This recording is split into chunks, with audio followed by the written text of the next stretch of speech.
It took China 4 months to appoint a new ambassador to Angola. And we also seen a lot of Chinese investment being stripped away, not mining rights, but certain contract in the Katoka mine in Angola, in Diamond, Zambia, and also the Lobito ports story, the concession. So we have high-profile projects that used to be Chinese-driven projects that are now non-Chinese driven. And of course, there's no need to read too much into Lorenzo not attending FOCAC, but it's not what it used to be. So you have that dynamic of geopolitics playing into the ground and really have how it's going to play out, as going to influence the relationship between countries. Those are all the elements of the geopolitics that's now happening in the region. I would just be a little cautious on assessing the China-Angola relations as cooling off. Not sure it's cooling off as much as a lot of people think it is. Yeah, it's true. We may say it's not cooling off, but it's just not what it used to be. Because let's face it, it's changing. It's definitely changing.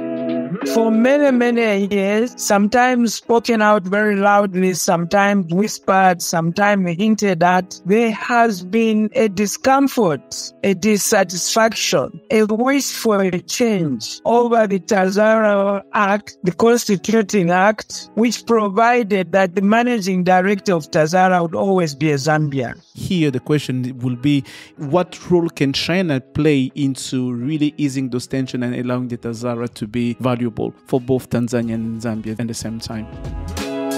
If you know what your priorities are, if you know what your strategic vision is for your country, for your region, for your continent, and it doesn't matter really who you're dealing with, because you can then own that project and make sure you're moving it forward, aligning that with your interests and your priorities, and not necessarily kowtowing and bowing down to those who are, of course, helping you out. I mean, you have to appreciate, you're grateful for the support, but you don't need to kowtow to these people. You don't need to kowtow to Beijing or to Washington. I don't think that's necessary anymore.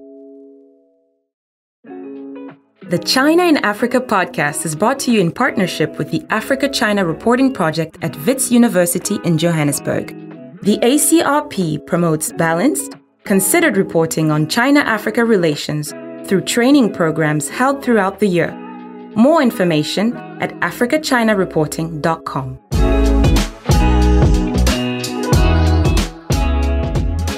Hello and welcome to another edition of the China in Africa podcast, a proud member of the Sinica Podcast Network.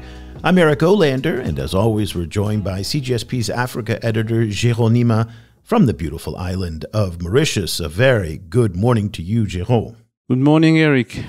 Well, we got some news this week, Géraud, that U.S. President Joe Biden is going to make his long-awaited visit to Africa. Now, I say long-awaited because you remember at the end of the U.S.-Africa Leader Summit back in 2022, he said in 2023 he was going to make a visit to Africa. He did not fulfill that promise, and now in his lame duck stage as president, he will be going to Angola. And we found out that the trip is going to take place on the back end of a visit to Berlin, Germany, somewhere in between October 10th to the 15th. So we got some new details on that. I think for a lot of people who aren't following this story very closely, the key question is going to be, why is he only going to Angola? What do you think, Géraud? I'm not really surprised that he's only going to Angola, because when you think of it, which other country would have been added into the list?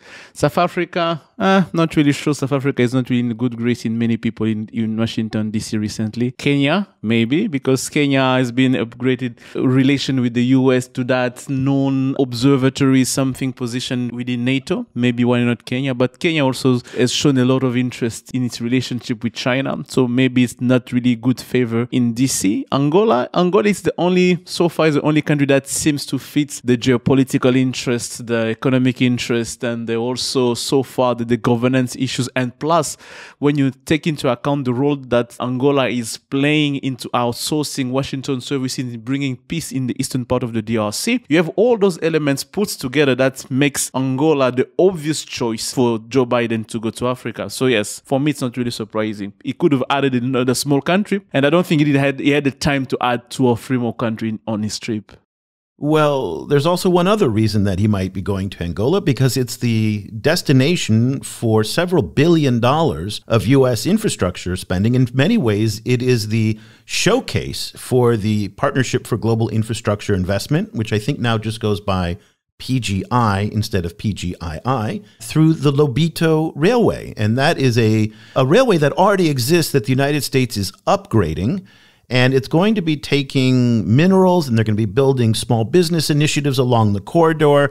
So it's this whole big initiative that the Development Finance Corporation and various U.S. government agencies are building from the port of Lobito on the Atlantic coast all the way into Zambia. And then, from what I understand, it's going to drop also into the DRC as well. The Lobito, yes, if they push forward into refurbishing the DRC portion of the Lobito corridor, which contain both the Benguela Railway and a certain part of the DRC Railway as well, if they move forward into refurbishing the whole Lobito corridor, yes. But if they only stop onto the Benguela part of it, they might not enter into the DRC. This is where the discussion is still happening, if the DRC is going to be part of that refurbishment project or not.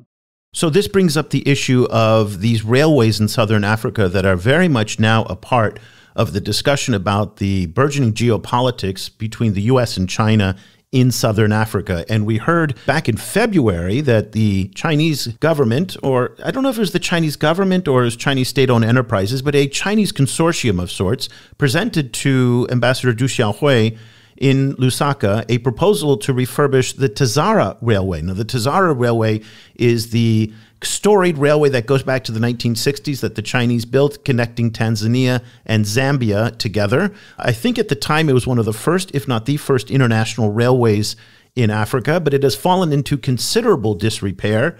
And then we got news at the Forum on China-Africa Cooperation Summit that took place in Beijing recently that Zambia, Tanzania, together with China, would be refurbishing this railway, leveraging the $1 billion proposal that was submitted to Ambassador Du back in February. We have not heard many details since then, but we did see the signing. And so it generated a lot of interest that here's the Americans investing heavily in this Lobito corridor. Now here are the Chinese getting ready to invest, or to, I don't know if the word invest because we don't know the nature of the deal, but to spend up to $1 billion to refurbish the TAZARA Railway, presumably to take minerals out of the copper belt and the cobalt belts in Zambia and the DRC, this time to Dar es Salaam on the port of, the port of Dar es Salaam in Tanzania on the Indian Ocean side. So why don't you just lay out for us what the geopolitics are of these two railways and why it's important that we're talking about this today? So the geopolitics of this railway that we've covered extensively are really quite simple. It's about maintaining access to logistic route that are going to allow you to export natural resources coming out of DRC and Zambia. It's about, from the US side, it's about putting the first stepping stone to what the US is seeing as a strategy to counter China presence in the region and also build its own supply chain of critical minerals of cobalt and copper free from China's influence. On the other side, it's for China to have an option itself, to have another logistic route allow it to export those natural resources out of Africa instead of going down to Durban now to go straight to the Indian Oceans, closer from the extracting point being in the DRC and being in Zambia as well. Let's not forget that in 2021, the Chinese consortium of companies, CITICs, were really heading also to have the Lobito concession contract, because if you remember correctly, in 2013, they're the ones who put 1.8 billion into refurbish the Benguela Railway. And they were also expected to win the concession contract in 2021 until, surprisingly, the contract was rewarded to Trafigura. So you have that dynamic of geopolitics playing into the ground and really have how it's going to play out, as going to influence the relationship between countries. Those are all the elements of the geopolitics that's now happening in the region. Given now the cooling off, some would say the cooling off of Angola-China relation, even not taking into account that Joao Lourenço did not go to FOCAC, but taking into account all the general context of China-Angola relation now, those all are the elements to take into that geopolitical debate that we are having right now in the region. I would just be a little cautious on assessing the China-Angola relations as cooling off. There's a lot that's going on. Remember, Joao Lourenço made a very high-profile trip to China this year, went to Shandong province, to Beijing, signed a number of deals. There's a lot going on. The Chinese are building a refinery in Angola right now.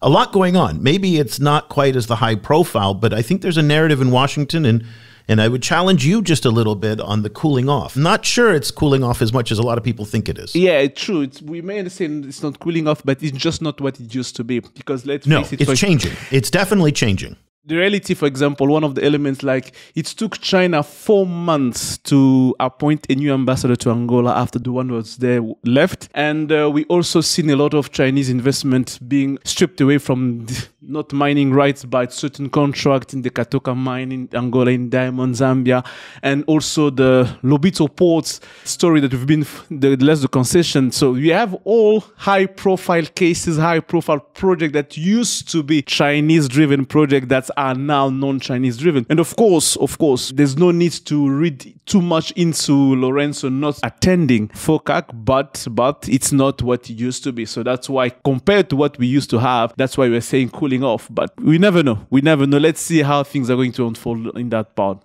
Okay, that's fair. That's absolutely fair. Now, after FOCAC concluded, you and I in particular, and some other analysts, but you and I in particular, we had this kind of line on the refurbishment of the TAZARA that it was really bad news for Lobito because, as you've pointed out, why would someone take a left and go to the Atlantic Ocean with raw, unprocessed cobalt and copper when they can take a right and go towards the Indian Ocean? Because all of that material is invariably, at this point in time right now, not 5 years in the future, 10 years in the future, but for now, the bulk of these materials have to go to Asia or potentially to the Middle East for refining and processing. China right now is the main destination, but the Saudis, the Emiratis, they're building up processing capabilities, and India too is building up processing capabilities. And so I think the key question that we looked at was, why would anybody go left when they can go right? Because the trip, as you pointed out, from Lobito all the way around the Cape of Good Hope back into the Indian Ocean would add more time. However, after you and I started publishing and writing about this, and we also had a live CGSP roundtable on YouTube where we spent a lot of time going into this, I started getting quite a bit of feedback from people on the ground in Zambia saying, whoa, you may not be reading this right. And they're saying the politics in this part of the world are very complicated, and the narratives that the Americans and the Chinese are swooping in to build these new logistics corridors and that they're just going to be able to do it is a vast oversimplification of the complexity of the politics in this region. So we got a little bit of pushback on that side. Yes, we got a bit of pushback on that for people on the ground telling us, I would say not really, but giving us the lay of the land of the complexity that may complicate the running or the smoothness of the project. We got comments coming from different people, really well-placed people, telling us that, we have to take into account the fact that those complexity can make either the Chinese or even the Americans on different side of the project meeting much more complex issues, difficulties into running smoothly those projects, and we're going to have to be more careful into how those projects are going to unfold. And of course, it's all depend, for example, in the case of the TAZARA, it's going to depend on the agenda and the approach that the Chinese are going to take and to put in place into that project to either being part of the complexity or shielding them away from those complexity. But yes, those are the kind of comments we got. And it was really interesting to have those comments from people really got in touch with different actors and stakeholders on the national level about those issues. Now, one of the people who was giving us this texture and this context to particularly the TAZARA, but also to the Lobito corridor, is Akashambatwa Mbikusita-Lewanika, who goes by the name Aka. You'll also hear in our discussion today that Géraud referred to him as Prince Aka because he is a royal descendant in Zambia. Aka has an absolutely amazing biography. He's a founding member of one of Zambia's major political parties, the Movement for Multi-Party Democracy. He also served as the Minister for Higher Education and Vocational Training. And most importantly, for our purposes today, Aka was the managing director of the TAZARA Railway between 2010 and 2014. Aka is an elder who brings decades of experience and perspective to these issues that, as you and I, Géraud, know, are so poorly understood both by outsiders and even among Africans alike. And we are just so honored to have the chance to speak with him this week about his take on the announcement that China is proposing to spend up to $1 billion to refurbish the TAZARA. And we also spoke with him about his assessment of the U.S. bet on the Lobito Railway in Angola. Aka, thank you so much for taking the time to join us today. It's really a pleasure to have you on the program and to get your insights as to what's happening with the TAZARA, this storied railway that possibly is on the verge of entering a new chapter. You must have seen the news about the trilateral agreement signed between China, Tanzania, and Zambia to revamp the TAZARA, and that's, of course, based on a $1 billion proposal put forward by the Chinese to restore and to upgrade it. What is your reaction to this? What are your thoughts about this idea of restoring and reviving the TAZARA?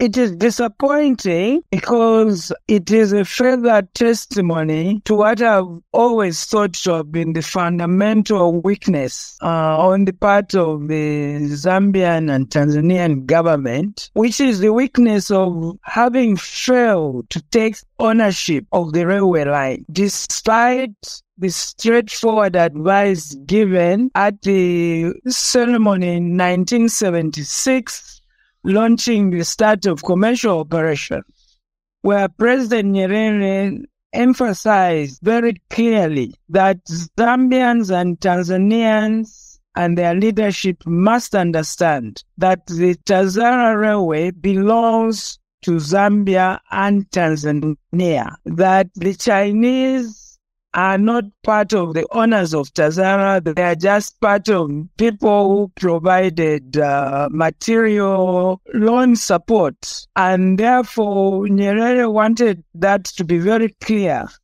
and also used that message to try to install a sense of responsibility that once they take possession of the railway line, it is their responsibility to run it and to run it so well that they can repay their debts. And of course, he thanked the Chinese for having given a grace period of 10 years after commercial operation before the repayments start. The repayments were to start in 1986. So that the concession being discussed now, and I must emphasize, it seems that they are still at a discussion point. What was signed apparently was a memorandum of understanding with very little commitment, with a lot of room for more details to be discussed. But it is a sign of Zambian leadership, or successive leadership, and Tanzanian successive leadership, really surrendering their responsibility and hoping that somehow the Chinese would always come to the rescue, even in ill-defined problems. The other disappointment is that actually the indications are that the Chinese are not interested in taking over TAZARA in terms of total responsibility. They are interested in accessing TAZARA in terms of transporting their own cargoes on it, so that the real problem areas of TAZARA remain the responsibility of Zambia and Tanzania. So that is basically my immediate take. I am told that it had been hoped that during this past conference with African leaders and the Chinese leader, it had been planned that a concession agreement was to be signed, but clearly this was not ready. So instead, they signed a memorandum of understanding, which reads like an incomplete project in itself. Prince Aka, what would be your assessment after years and experience on the TAZARA to be the cause of the failure of the TAZARA? As you mentioned it, you mentioned the fact that the Zambian and Tanzanian had failed to take the full ownership, and having the TAZARA failing today, what would be your assessment? Because at some point you were heading the TAZARA. What would you say was the main culprit of TAZARA failure today that led to having this trilateral agreement between China, Tanzania, and Zambia? For many, many years, sometimes spoken out very loudly, sometimes whispered, sometimes hinted at, there has been a discomfort, a dissatisfaction, a wish for a change over the TAZARA Act, the Constituting Act, which provided that the managing director of TAZARA would always be a Zambian. So the Tanzanians increasingly over the last few decades been very uncomfortable with that. And therefore, if you can't change the provision that the Zambian should be managing director of TAZARA, there have been many attempts to try to outsource a management that is neither Zambian nor Tanzanian, which would be like a halfway point on a path to basically displacing the Zambian managing director from the position of managing director. So that is also part of the factor. But that has to be taken together with what I've said first, this which you are alluding to, this fundamental failure to take responsibility for TAZARA. I presume that even when President Nyerere said it, he had seen some signs that our people tend to shy away from taking responsibility. And they tend to think that our the fashionable word which I don't like is economic partner. But there's always a yielding of responsibility to economic partners. Whoever gives you a loan, you think they own the operation they are giving you a loan to. Whoever provides machinery, whoever provides technical support or personnel, whoever appears on the scene from outside, particularly if they are European or Americans, I suppose now even Chinese, it is assumed that you can hand over responsibility of ownership to them. So I think even in 1967, 1970, 1976, this weakness among Africans was quite observable, and I think President Nyerere observed it and wanted to warn us against it because the problem had already started showing up. Since then, I think the problem has gotten worse. Instead of fighting against dependency, we actually looked for dependency. We've seen dependency as a normal in any relationship with outsiders. Do you believe that, based on what you've mentioned, the tension between the Zambian and the Tanzanian over the control of the TAZARA, do you believe that the trilateral cooperation and that China is suggesting under the private-public partnership where Chinese company may have a concession contract over the TAZARA for a certain period of time can help ease the tension between Zambian and Tanzanian and allow a better governance of the TAZARA? Here, the question will be, what role can China play into really easing those tensions and allowing the TAZARA to be valuable for both Tanzania and Zambia at the same time? First of all, we have to understand, which is quite clear from the Memorandum of Understanding, that the Chinese have absolutely no interest of taking ownership of TAZARA legally to be the owners, to be the shareholders. So if there's dreaming in Tanzania and in Zambia that the Chinese somehow can become the third stakeholder of TAZARA in its totality, it is an illusion, and it's clearly not the Chinese intention. What the Chinese are interested in, like everybody else, is to look at TAZARA and see what is it there for them. Not all its problems or its history, but there might be some parts of TAZARA operations which could be lucrative or manageable or welcome to their interests, which are not taking over total responsibility.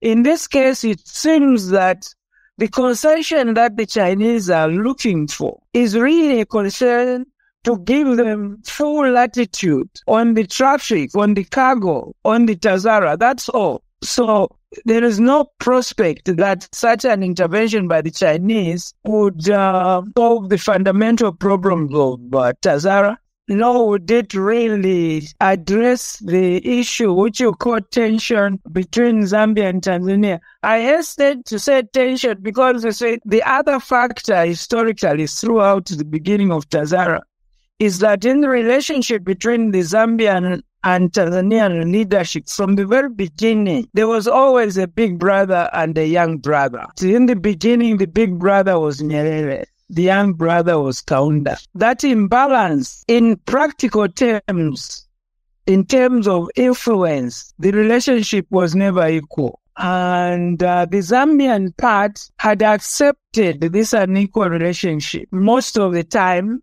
to the extent that because of their reaction to this imbalance, the acceptance of this imbalance of influence, the tension did not materialize. Potentially, there's always been a tension, but it did not materialize because the Zambians were not forthright in pursuing their interests when they seemed to risk conflicting with the interests of Tanzania. But the intervention of the Chinese is not going to have an impact on that. But is it possible, though, that the Chinese, they say, we don't want to own it, we don't want to get in the middle of the politics between Tanzania and Zambia, but we do want to get copper and cobalt out of Zambia and possibly the DRC to the port of Dar es Salaam. We will refurbish it and we'll take the cargoes, as you pointed out, and then leave the politics aside for everybody else to fight with. They get what they want out of this, which is getting cargo to the port of Dar es Salaam, making it easier for them to get their resources out to China for processing. Could it be that the Chinese perspective on this is much more narrow and they're not worried about the politics? Yes, I think so. Of course, they are not worried about the politics. And in fact, I don't think they get affected by it, because each time they do meet the Tanzanian leadership and the Zambian leadership on a bilateral basis all the time. Even when they meet them together, they also meet with them separately. They do have separate programs for Tanzania and separate programs for Zambia, as well as have certain programs that have to do with TAZARA. I think the three are quite treated very separately, like three worlds that don't quite disturb each other. That is true. Now, as I said, the indication I have is that the memorandum of understanding signed actually is very thin on details and specifics.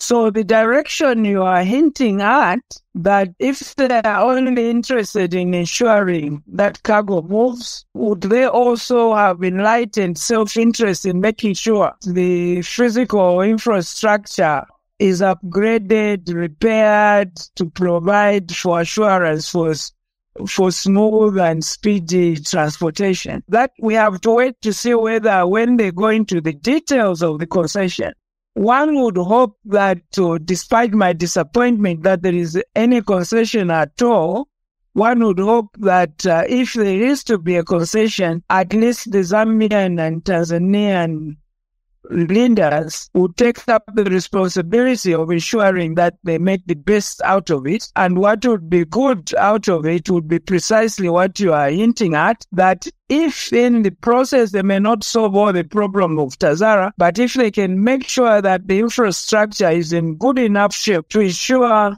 more efficient cargo movement on a sustainable basis, that would be good. The only thing is that everything is connected. To have a railway infrastructure that is in good repair without maintenance services being provided along the line of rail, and without the signaling systems working, and without an appropriately effective management, would not lead to the results where your narrow interests will be met. In other words, even the narrowest of interests need a broad, holistic address of issues that arises from TAZARA.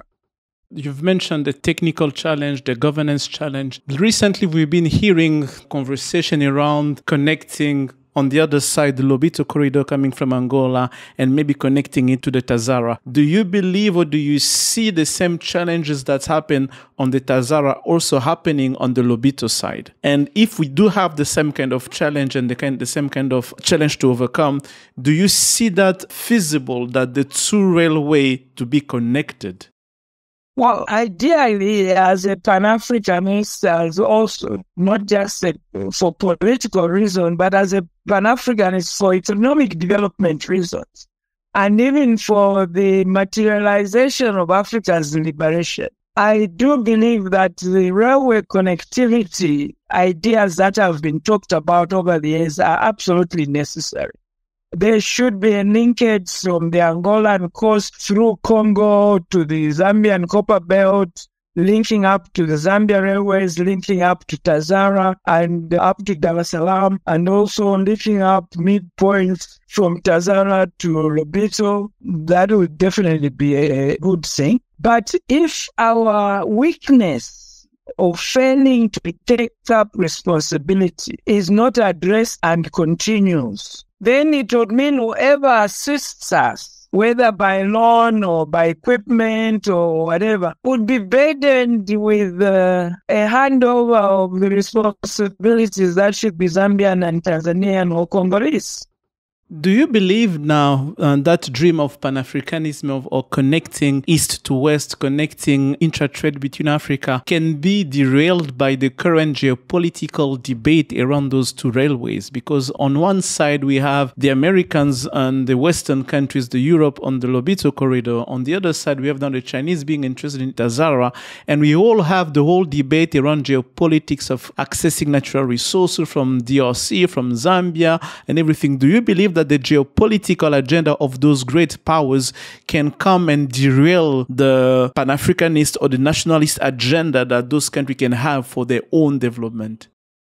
Yes, I can, but only if we continue with our weakness of not taking up responsibility. If we took up our responsibility, then it doesn't matter who we are dealing with. Even if we deal with the Americans, we just say, okay, they provide us loans, they provided us equipment, maybe even ideas, but the railway is ours. And if another part of the railway system in Africa gets loans or equipment or ideas from China, but if we are sure that the railway is ours and act as if it's ours, then the ideological or political factor that it's American or Chinese does not arise. But it will always arise as long as we are so ready to hand over our sovereignty, so ready to hand over our responsibility, so comfortable with being dependent and being patronized, and assuming that being patronized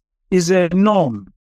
Aka, you've given us a lot to think about, and I just want to close our discussion. If you could help me and other outsiders who are trying to follow these events to understand how to process this. So we see all of this news coverage and all of these announcements about what the United States is doing in Angola with the Lobito corridor. In fact, U.S. President Joe Biden is going to go to Angola, and I'm sure he's going to talk a lot about the railway. We saw the announcement in February and then the signing at the FOCAC summit in Beijing with Tanzania and Zambia to refurbish the TAZARA. You've talked a lot about the difficulties, but when we are looking at this from the outside, what would you advise people on how to frame this and how to understand what's happening with respect to these two railways?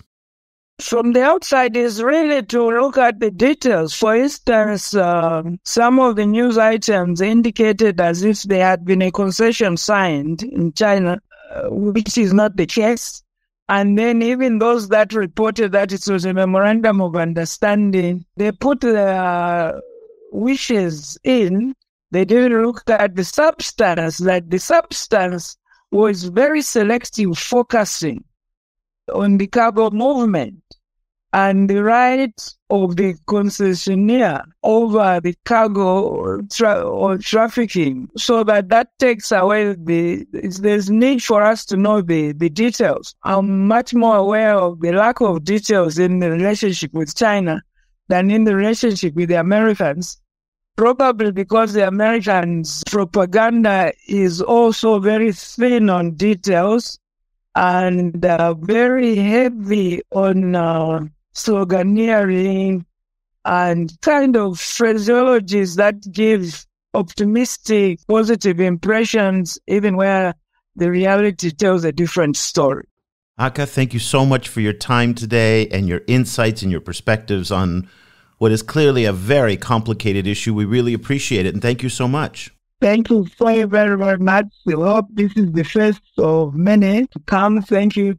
We're joined now by Solange Chatelard, who's been with us many, many moons ago on the show. Solange now is a research associate at the Université Libre de Bruxelles, but she is one of the OGs when it comes to following China-Zambia relations, going all the way back almost 15 years ago when you produced King Cobra and the Dragon, which in my view is one of the definitive China-Africa documentaries. You've been following this space probably closer than anybody. Solange, it's wonderful to have you back on the program. Give us a sense. You were listening into the conversation that we had with Aka. Put it in the perspective of your experience, what Aka was saying, and how you are following all of these developments with TAZARA and Lobito and all the events going on between U.S., China, and Zambia, for example.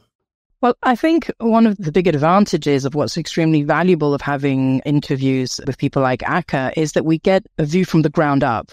Right now, we're hearing about TAZARA and Lobito very much couched in these kind of ideological terms of these geopolitical terms coming out from Beijing or Washington. And what is missing often in this picture are the local realities. How do these big infrastructure projects, how are they operational really on the ground? What are the everyday challenges that, local managers and national leaders are facing when they try to put these things, make them actually work and make them happen? And so I think what you have with Aka is Aka provides, flesh, provides a human face to that very, very abstract and very grand macro narrative. And I think he puts his fingers on a lot of critical issues linked to, financial sustainability, operational management, maintenance, and of course that, historical competition or, convivial rivalry between the two neighbors, between the two countries who are working on this railway. Again, I think that the sustainability of the TAZARA project or the sustainability of Lobito is dependent on so many things. We talked about the financial sustainability of it, the economics, how does that work? What is the business model? But really the details again, and I welcome Aka's point of let's go into the details. Who is going to run what at what cost? And how. And I think just looking, if you want people comparing the Lobito and the TAZARA, it's a very interesting comparison because to my understanding, Lobito is going to be looking at moving cargo, essentially, not so much people, because at least on the TAZARA, you also have, a passenger freight that can move people in and out. A lot of traders are trading from the east coast of Africa, bring a lot of the goods that are moving across into the Middle East, Dubai, etc., and coming into central southern Africa. But to my understanding, the Lobito is going to look essentially at cargo, not so much passenger transport. And that cargo is going to be highly reliant on mineral extraction, minerals primarily coming out of the DRC and Zambia. But today, if we look at really the mineral extraction, where the demand is and where does the lion's share of those minerals go? That goes to the east. It goes essentially to China. It's often bought by different global actors and economic stakeholders around the world. But a lot of it is processed, is demand in the east and is processed there. And then it's kind of reshipped, around different global value chain, goes back into the global value chains all across the world. So if the sustainability of Lobito hinges in one part, not entirely, of course, but a lot on capturing, a significant share of that cargo, of that mineral wealth coming out of, central and southern Africa, how is it going to compete with TAZARA? If the demand is coming from the east, why would it make sense to go out on the west? Now, some people argue, yes, the line is shorter. It's only 13,000 kilometers instead of 18,000, etc. But then, that's why the details are important. Perhaps there are more heightened political and security risks on the west, on the Lobito line, compared to the TAZARA line. I mean, for all the problems that Aka mentioned in his interview, one thing that is a selling point on the TAZARA side and the Tanzania-Zambian friendship, even though it might not be a historically equal friendship, it's a very stable one. And there's a lot of, the peace and security around that corridor is real.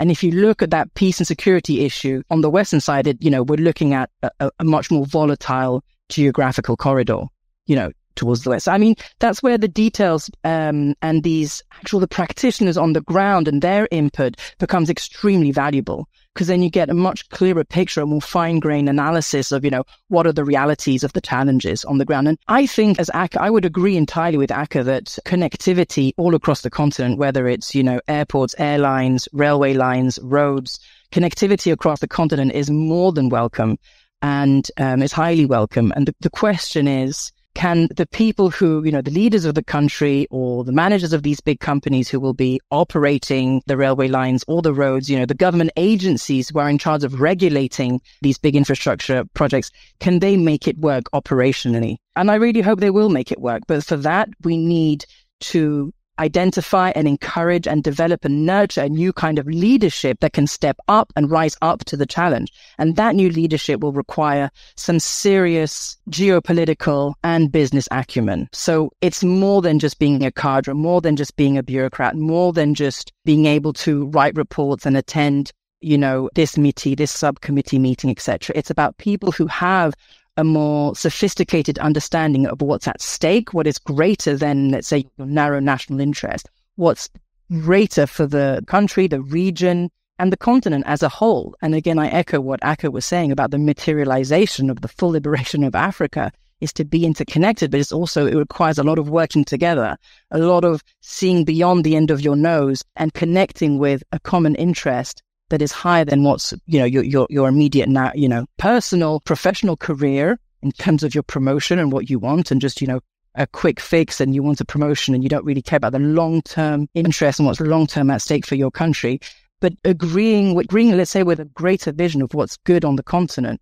And there he's right in saying, if you know what your priorities are, if you know what your strategic vision is for your country, for your region, for your continent, and it doesn't matter really who you're dealing with, because you can then own that project and make sure you're moving it forward, aligning that with your interests and your priorities, and not necessarily kowtowing and bowing down to those who are, of course, helping you out. I mean, you have to appreciate, you're grateful for the support, but you don't need to kowtow to these people. You don't need to kowtow to Beijing or to Washington. I don't think that's necessary anymore. Solange, your comments are music to my ears, and I'm really quite happy to hear them, because I realized I was not crazy for raising those questions for quite some time when I was asking the viability in the context of competition between the TAZARA and Lobito, especially since the both of them actually rely on the cargo transport. It's true that TAZARA has that transport and that human transport component, but yes, China putting money on that TAZARA, it's also heavily relying on the cargo coming from DRC and Zambia, also the mining coming from those regions. Let's not forget that a few years back, they were aiming into taking the Lobito corridor that they lost to Trafigura, to the consortium led by Trafigura. But yeah, the reality is, as you mentioned, those elements of the destination are going to play a major role into the viability of those two corridors at the same time, which is going to determine which one is going to have the bulk of the mining coming out of those regions. But all the other elements that Akka mentioned, and also you highlighted on them, is the fact that we do have the everyday operation and management and reality in the context of a cross-border project like either the Lobito, either the TAZARA, that's really going to determine the success of those projects. The reality is you have a very volatile political environment that can change anytime soon. So not anytime soon, but it's where the project is evolving. So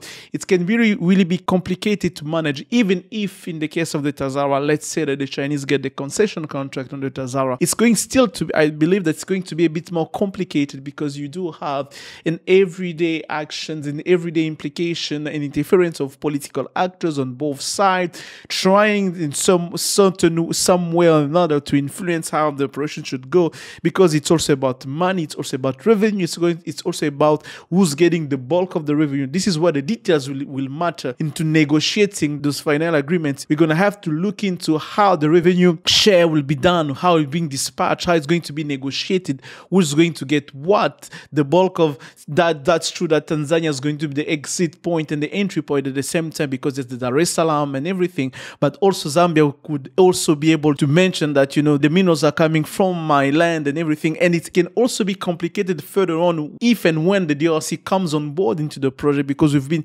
hearing the charters from quite some time where the DRC wanted to get involved into the TAZARA and now being also pulled into the Lobito Corridor project. So if you add the DRC part into all those dynamics, it can also be much more complicated. So when you take all of that, we may find ourselves not in a trilateral cooperation, but in a quadripartite relation where we have different set of actors, different set of reality on the ground, political reality on the ground, and different geopolitical interests that really can really impact the viability and the long-term feasibility of those projects. And I do believe that those are the things we're going to have to look into the future, and hoping that they're going to put a framework that really address those issues. Otherwise, we may find ourselves in a project that's going just to be a failure on the longer run.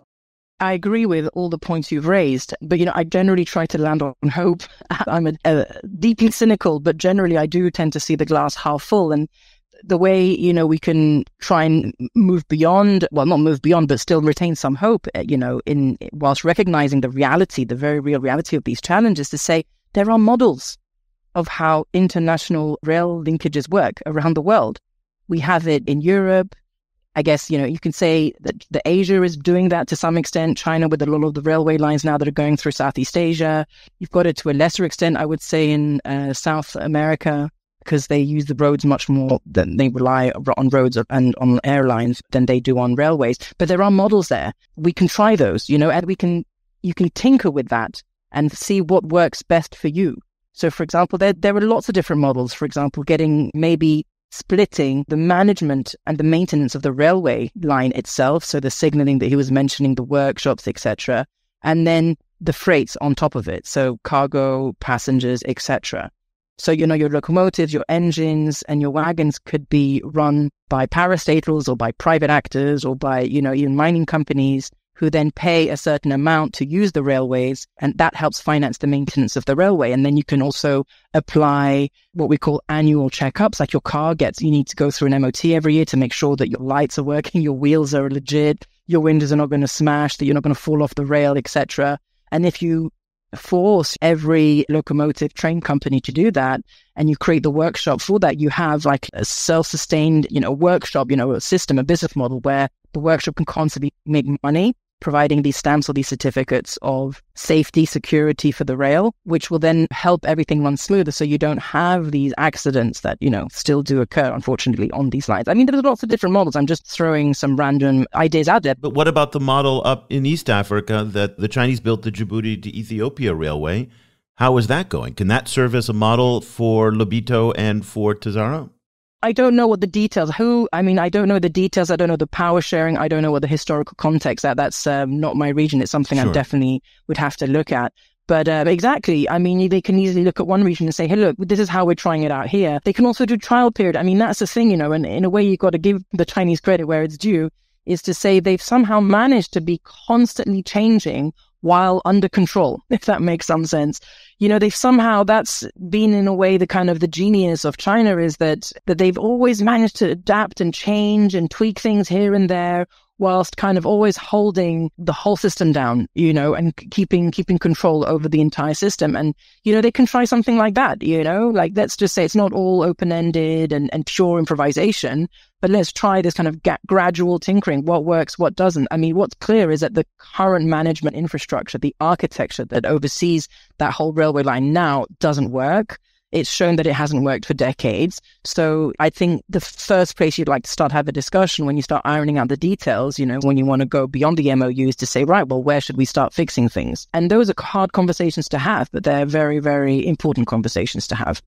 Solange, I'm going to ask you the same question that I asked Aka to help us try and make sense of this going forward. How do we put these pieces together so that for those of us on the outside looking in, it makes a little bit of sense? You see it like Aka from the ground up. You've spent a lot of time with the key stakeholders. You understand the minutia of it. But when we look at the big picture of all of this, new railways going to Lobito, refurbished railways going to Dar, are these going to happen, or are the politics as crippling potentially as Aka says? And what are we to make of all this? I think people looking at it from the outside are seeing it as just another headline, whereas for people in the region, it's been a reality for decades. We're going on to 2 or 3 generations of people who've lived with the TAZARA and who know the ups and the downs and the goods and the bad. So with every FOCAC, you have a new kind of reading, new reading on China-Africa relations. But I do think that the fundamental relationship kind of stays the same. This is the long game. China wants to secure its strategic alliances around the world. It wants to have as many friends, big or small, as it can in this very volatile period of hegemonic transition with the US. And it's going to take, obviously, this volatile period is going to be a lot longer than we think. And it wants to keep people on its side. And the TAZARA is obviously one effort with that goal in mind. I think the ideological underpinnings of the project are still the same, which is to help the country develop economically, to be able to get up from its knees, because it's African continent, it's been on its knees economically. Now it's going through huge food security crisis. It's got a huge energy crisis. I mean, HH, the president of Zambia, comes back from Beijing all victorious because he signed all these deals with China. But when he lands in Lusaka airport, people are asking about load shedding and about energy because you have only 2 or 3 hours of electricity a day. That is the reality of someone living in Zambia right now. It's not these big sort of the TAZARA issue, but it's how can I make sure that, my fridge is on, or the hospital fridge is, can keep the medicines cold and things like that, So the realities are slightly different on the ground. I would invite people to try and go beyond the headlines and try and see what is at stake for, who are the real stakeholders here? Because right now the story is, again, it's told as a China story and as an American story. Lobito is American, TAZARA is Chinese. I would try to go beyond that and look at it as an African story. And what does that story try to say? Who are the voices on the African side? And again, who are the ones that are making sense and who are talking sense about these projects, and who are the ones who can lead them and take them forward in the future? I would really invite people to try and get onto the other side of the headline and dig deeper into the realities. And I hope that somehow this interview has been one step in that direction. It certainly has. Solange Chatelard, thank you so much for your time and for helping to arrange the discussion with Aka. We really appreciate it. And we'll follow up with you in a couple of months to see how everything unfolds. Yeah, that sounds great. Thanks, Eric. Thanks, Géraud. It's been wonderful to reconnect. Géraud, what an absolute treat for you and I to have the chance to speak with Aka and Solange, people who, again, know these issues inside and out and bring a complexity to the topic that is missing from a lot of the understanding. And I'll admit, even our understanding up until these discussions that we had this week was a little bit on the reductive side. I'll admit that. So I think, the story is that it's not going to be anywhere near as easy for the U.S. in the Lobito corridor and for the Chinese in the TAZARA railway corridor to pull off these initiatives, because the politics are just so heavy. And it speaks to this issue of, can these projects in Africa that cross boundaries and have, very overlapping and very complex politics, can they be pulled off? And it brings me back to the discussion that you and I have been having for several years now about the U.S., Zambia, and the DRC battery mineral supply chain deal that they tried to pull off. And it went nowhere.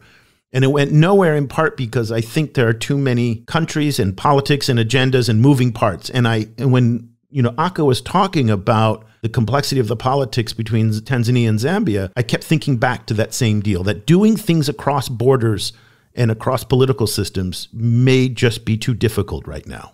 Yeah, it's going to be quite complex for China to pull that off. We can argue that China has a much more, I'd say, stable and good relationship with both Zambia and Tanzania. And given that the both countries are the one, basically, in this project, they are the one requesting for China's presence. That's why they didn't even offer a bid for that project. They rewarded the project to China Railway. And that's for me, it may hint of a certain political willingness to have the project working. And of course, we have to take into account as I've mentioned, and also Aka mentioned it, the complexity of running those operations on a daily basis, taking into account the politics that may change in Zambia. In Tanzania, we are much more looking into a much more stable environment since the CCM, the political party in power, Chama cha Mapinduzi, is much more stable there. We may expect a continuation of policy on what's happening in Tanzania Tanzania, but in Zambia, things might be different. But given the influence that China has in those two countries, we may expect that they might be much more accommodating into dealing with those issues. But you never know, because cross-border issues, cross-border projects always come with a certain problem and complexities that you cannot always foresee. And I think that, yes, China will win into taking into account those complexities and not expecting the operation to run just smoothly as is expected. And that's why, for me, Prince comments really are much more a warning toward the Chinese, in a sense of like, pay attention, because you don't come and think that it's going to be that simple. You have to take into account that things may not go the way you expect, and be much more careful. It's also a warning for Zambia and Tanzania themselves as well. Say, we have to think on the long term after the Chinese. How do we maintain those railway? How do we make sure that we don't need another concession contract later?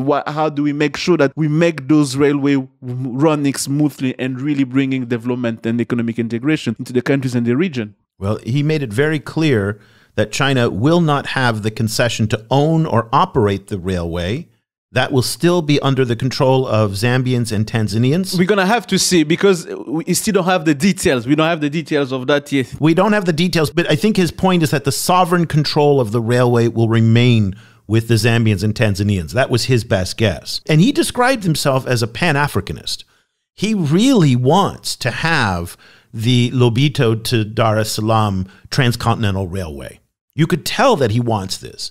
But he was also, and he reminded me a little bit of hearing you, deeply skeptical, deeply cynical about the governance in these countries. And his point, I think, is well taken, that at the end of the day, it doesn't matter if it's the Chinese, the Belgians, the French, anyone that comes in to run these infrastructure projects. If the governance that serves as the foundation is rotten, then it doesn't matter. And so his whole point about he's so disappointed that they're going back again, looking for the Chinese to bail them out of the governance shortcomings that they have, and that you got to get your own house in order first before you can engage outsiders. And it didn't seem like he was that passionate about whether it was the Chinese, the Europeans, the Americans, whoever. He was passionate about what I think a man at the end of his career is looking back on with some disappointment, that the governance is not where it should be today, given where it came from decades ago. Yes, definitely we could feel that, given its own experience, you could feel that he was talking from a place of disappointment, a place of, after so many years, how do we manage to still go back to foreign entities, to foreign powers to help us refurbish, to modernize, and to revamp railways that they've built, they finance it to a certain extent. So yes, the disappointment is there, and I do believe that, yeah, there is a need of African government to get that, I wouldn't say the word, but to really get the head in the game, to really make sure that,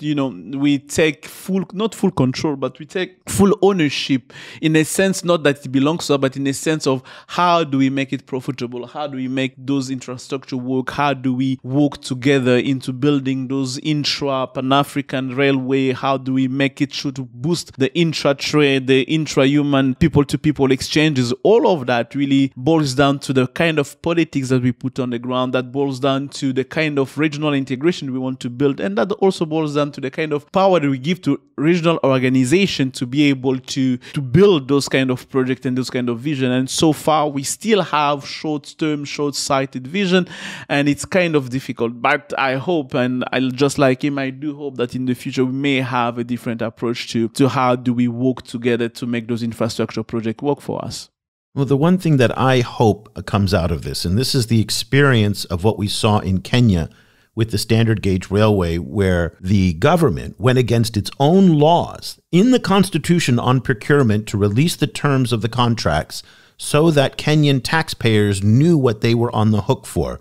And William Ruto came into office saying that he was going to publish the contracts, and he did not do that. He published the first part of the contract, but not the second part that had a lot of the details in it. Both Tanzania and Zambia define themselves as democracies. And Hichilema, president in Zambia, has said that he wants Zambia to be a place where you can do business.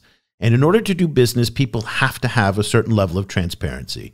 Even though this deal, or the proposal, the MOU, is not a loan deal, it's a public-private partnership deal. I'm really hoping that they will publish the terms of it so that Zambians who are going to be going back to the polls pretty soon to decide whether or not they want to give Hakainde Hichilema, it's a few years away, but still, he's now looking towards his next term. Will they give him another chance? And $1 billion for a country like Zambia today is a lot of money. And even though it's a public-private partnership, one has to see what is given away in exchange for that money, because nothing, of course, comes free. So I do hope that this will be an opportunity for both of the Zambian and Tanzanian governments, and even the Chinese, to try something new and be more transparent and less opaque in their dealings on these critical infrastructure projects, especially as Zambia is in such financial distress today.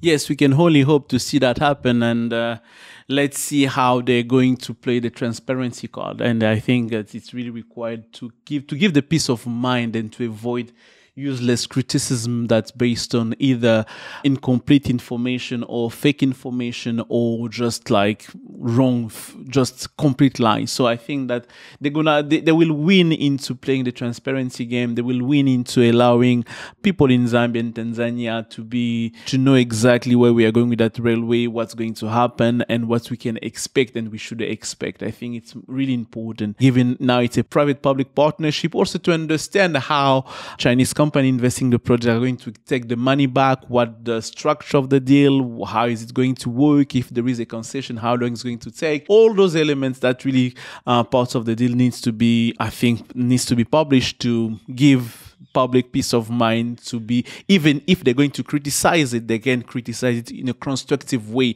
based on public, known and available information. And we say that, but based on the track record of the Chinese, I'm not entirely sure that's probably going to happen, but we can nonetheless wish and hope for a better tomorrow.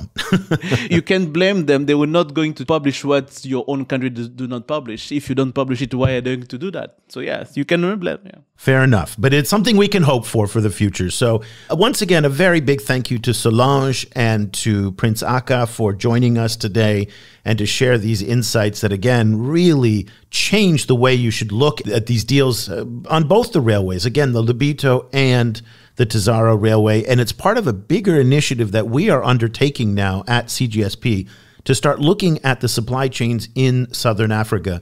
Géraud is going to start a project probably in the next few weeks that will probably take 6 months or so to look at all of the various pieces of the supply chain leading from Zambia, the DRC, out to the port of Durban, the port of Dar, out to Lobito, the railways, the trucking routes, all of that. And because there is a need for a little bit more clarification on these issues, and not only are we going to have an interactive map, but we're going to provide the context with people like Solange and Prince Aka, and even Géraud from his expertise throughout his vast experience in the DRC. Let's leave the conversation there. Really want to thank everybody for their support of CGSP over these past few months. We have generated quite a few new subscribers, and also want to thank our Patreon supporters as well, because without their help, none of this would be possible. And if you'd like to join our community of readers, go to ChinaGlobalSouth.com/subscribe. You'll get a daily email. You'll have access to our full archive of more than 5,000 articles. We've got some great data sets and tools, and you'll be supporting independent journalism that is just so important today, as we are now fully in the era of mis and disinformation that is rampant everywhere. And so the work of Géraud and Cobus and Johnny and the entire team around the world for CGSP is so important, and more important than ever, but it can't be done without your support. If you are a student or a teacher, email me, eric@ChinaGlobalSouth.com, and I will send you the link for half off our subscription rate, just $10 a month. You can definitely afford that because it's less than a Starbucks run in most American cities. So this is, I find, much more worthwhile than a Starbucks run. So let's leave it there. Cobus, Géraud, and I will be back again next week with another edition of the China in Africa podcast. Until then, for Géraud Nima in Mauritius, I'm Eric Olander. Thank you so much for listening.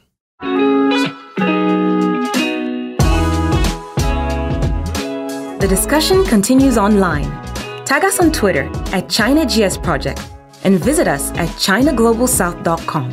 If you speak French, check out our full coverage at projetafriquechine.com and AfriqueChine on Twitter. That's Afrique with a K.